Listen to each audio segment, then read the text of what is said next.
Mar português. Ó mar salgado, quanto do teu sal são lágrimas de Portugal. Por te cruzarmos, quantas mães choraram, quantos filhos em vão rezaram, quantas noivas ficaram por casar para que tu fosses nosso, ó mar.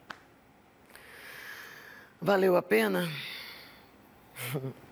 Tudo vale a pena se a alma não é pequena.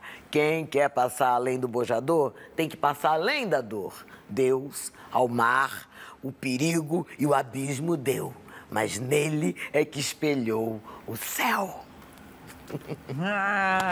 Elisa Lucinda no Metrópolis e Fernando Pessoa. Que felicidade. Que bom. E Luísa Lucinda, ó, já começa tudo errado. Não, mas me chamam às vezes assim, Luísa Lucinda. Elisa Lucinda falando poesia. E a gente fala às vezes que é declamando poesia, mas você fala poesia, né? É, porque declamar a gente se associa muito a uma coisa impostada, que eu acho que acaba afastando o público da poesia. Tem muita poesia boa, que por causa do seu mau declamador, espanta o público, faz dormir, etc.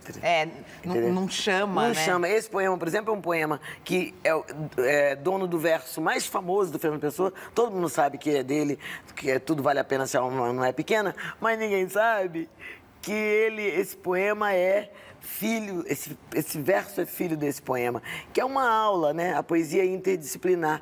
Então, Mar Português é uma aula de como os portugueses foram desbravadores, como os portugueses foram ousados e se lançavam ao mar sem matemática para aquilo, né?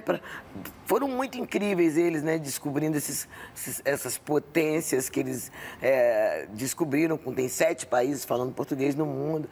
Então não é bolinho, não. E ele nesse Mar Português, ele faz ele faz uma síntese, sabe? E você é uma poeta com muitos livros, uma poeta que a gente adora ler, mas é uma poeta que agora também tem um romance. Ai, tô metida, menina. Tá metida. Tô insuportável. Não sei nem se eu tenho roupa pra falar comigo. Você tá bem. Tô bem. Fernando Pessoa, O Cavaleiro de Nada. Nesse livro aqui, que foi finalista do Prêmio São Paulo de Literatura, Elisa Lucinda, você faz uma autobiografia de Fernando Pessoa. Tá aqui nesse livro, Fernando Pessoa, em primeira pessoa, contando a sua própria história. E é você que conta. E é eu que conto. E é você, louca. Eu te confundi. Não, é eu que conto. Sou eu. Assim, foi uma experiência fazer isso, sabe?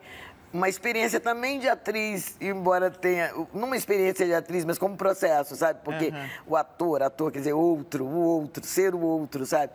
E eu entrei parece que eu conectei uma via, um caminho onde eu fazia o Fernando, sabe? Vou escrever o Fernando, a história dele. Estudei um monte de coisa sobre ele. Eu queria falar da pessoa, queria o que havia entre a obra e a biografia. Esse desvão, esse lugar ali, onde eu achasse ele, é que eu queria revelar. Um trabalho bem, assim, investigativo.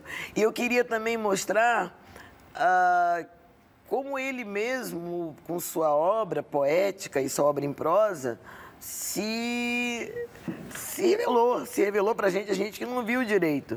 Porque sabe? No livro você faz o seguinte, você tá ali, na voz de Fernando Pessoa tá contando pra gente a sua vida, e aí no meio entra um poema dele. Que não entra em forma de poema. Não entra em forma de poema, tá dentro dessa narrativa, de prosa. Tudo junto. Porque, sabe por quê? Se eu botasse o poema como poema, tem gente que não sabe ler, corta o fluxo, entende? Entendi. Então você não cairia na trama, porque eu considero o texto uma trama mesmo, trama igual o tear. E aí você entrou nessa vida do Fernando Pessoa e... no livro você mostra muitos fatos interessantes. Você aproxima o Fernando Pessoa da gente, porque ele é um gênio. Ponto. Pra mim e pra todo mundo, o Fernando Pessoa é um gênio.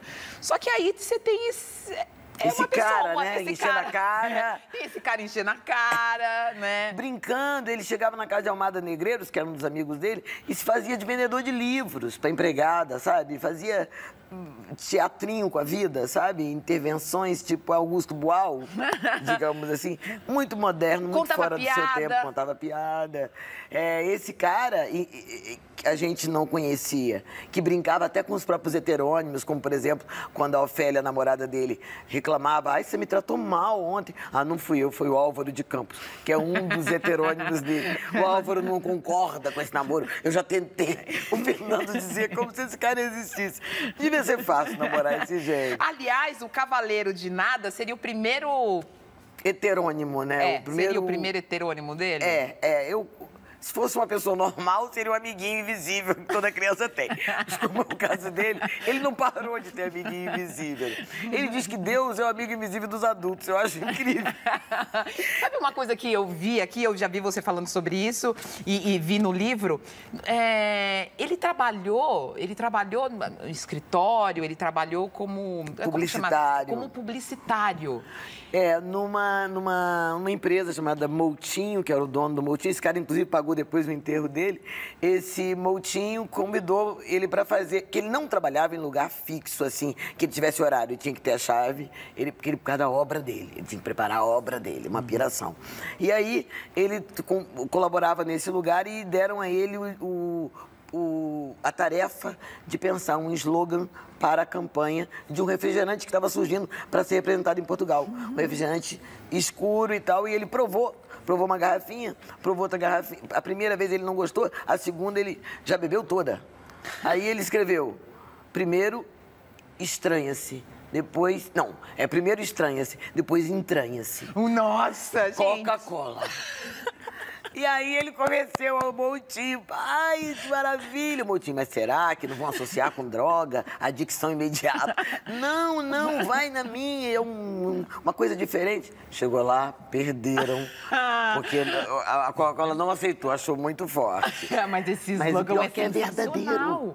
Não, isso... Pois é, e aí a gente conhece esse cara português pelas palavras da Elisa Lucinda. É maravilhoso você ler o livro e ter acesso a esse Fernando Pessoa aqui, que aproxima a gente. E que foi finalista no Prêmio São Paulo de Literatura. Achei chiquérrimo. É chique. Tem outro romance a caminho, então, né? Tem. É? Que tem bom. Um aí que já tô na metade dele, tô adorando fazer ele, tô adorando esse negócio. Porque é um fôlego maior, eu sou faladeira. Mas e poesia, que faz 10 anos que você não publica? Cadê? Não, menina, agora vai sair um calhamaço pela Record o ano que vem, chamado Vozes Guardadas, é uma trilogia. São 3 livros juntos. Acho que vai dar umas 500 páginas. Vou pedir pra fazer com folha de Bíblia, porque é fininho, né?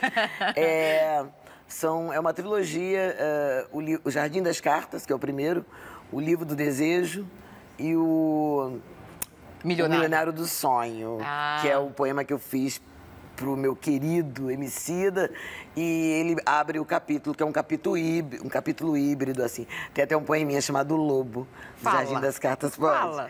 Diz assim... porque no Jardim das Cartas tem uma parte chamada o Livro dos Bilhetes.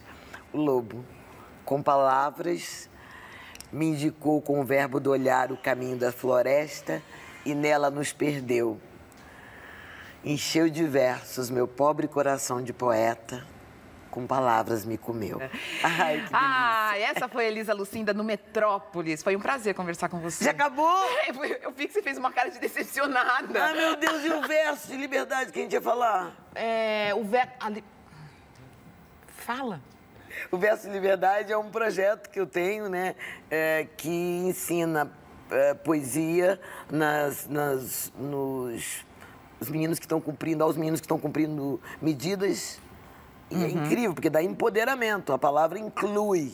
Quem não sabe falar não levanta a cabeça. Não. E pobre preto nesse Brasil quase não fala bem a língua, porque tem uma escola pública que não está à altura do seu desenvolvimento, né? Então, isso dá uma inclusão. Eu considero a poesia um equipamento sabe? E a gente tem esse projeto, ele tem o patrocínio da OIT e da Fundação FOR. Um braço trabalha com racismo dentro da sala de aula, através da poesia, com Solano Trindade, Conceição Evaristo, Cristina Sobral, meus poemas. E a gente, os meninos pegam essa voz para ser a voz deles, né? E os meninos que são egressos dessas instituições, também, quando eles conseguem algum trabalho, eles ficam reprovados na entrevista, não sabem falar. Quem não sabe falar, não levanta a cabeça. Nesse caso, saem de lá com Mário Quintana, com Drummond, na ponta da língua.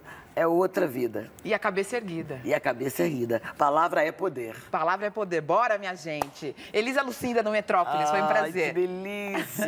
Um beijo. Um beijo grande, adoro você. Eu também. Adriana Cota.